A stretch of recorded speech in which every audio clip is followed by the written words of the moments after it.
An overflow of blessings to everyone for our daily verse. We're now at Leviticus chapter 5 and verse 1 up to verse 3. If you refuse to testify in court about something you saw or know has happened, you have sinned and can be punished. You are guilty and unfit to worship me if you accidentally touch the dead body of any kind of unclean animals. If you are guilty, if you find out that you have accidentally touched any waste that comes from human body.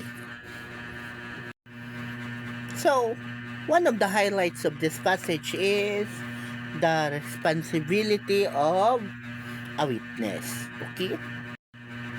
And also, one of the highlight is that during those time in the Old Testament, if someone accidentally touch something that is forbidden or something that is listed as unclean, then that person will remain unclean until evening. Then that person will wait until evening. So at evening he will remove his clothes. He or she will remove his clothes and take a bath. Then for him or her to be clean. So yes, we are fully aware that this is an Old Testament law or rule. However, we are now in the modern world. We are now in the New Testament, right? So we can view this passage as a source of quote-unquote biblical perspective, or which should we say biblical philosophy pertaining to being an eyewitness or a whistleblower or a witness or an state witness. Okay? So for me, a witness is a person who speaks irrefutable truths. Meaning, what he says or what she says can't be bent, can't be twisted. But unfortunately, here at the Philippines, we are fully aware of what's happening at our country, right? So, yes, there are still an existing injustice in this country. For example, the so-called tanim testigo, or in English, planted witnesses.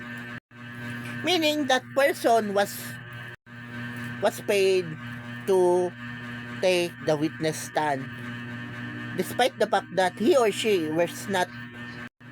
has not nor any prior knowledge about the case or about the scenario.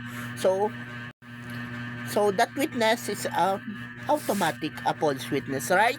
However, they were paid to act as if they were present. For example, so here as an example, an operative is telling us that he is the one who investigate the case, but he is not physically present in that place of he's not present in that crime scene. So is the witness trying to tell us that he is experiencing the so-called out-of-body experience wherein his soul or his spirit comes out of his body just to investigate what's actually happening. So, as if that is what they call astral projection. So it's so unbelievable, right? So, we're not fooled to believe such lies. You are the investigator and you were not present in the crime scene. Oh, come on. And yes, they were paid. So back in the Old Testament, even the Old Testament, there is already an existing court of law. Okay? So in the court of law, there are, of course, the judge, the witness, and of course, the victim and the accused. Okay? So yes, we are fully aware that the role of the witness is to shed the light of what's actually happening, whether the suspect is actually guilty or not. But unfortunately, here at the Philippines, it is already recorded. Since then, even until now, our witnesses our so-called eyewitnesses, whistleblower, state witness, were documented to pay, or should we say, to say the lies, just to bend the law. See? So, what we must do? What we can do?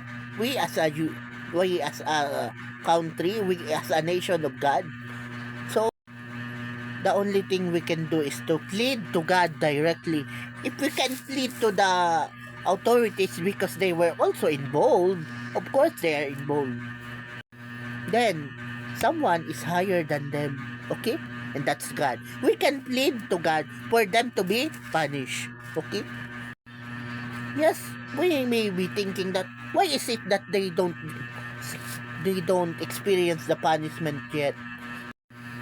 We still believe in the so-called divine justice. So, if those fake witnesses don't face their punishment, but no for sure it is coming soon. Coming soon. Yes, those fake witnesses, their punishment is coming soon.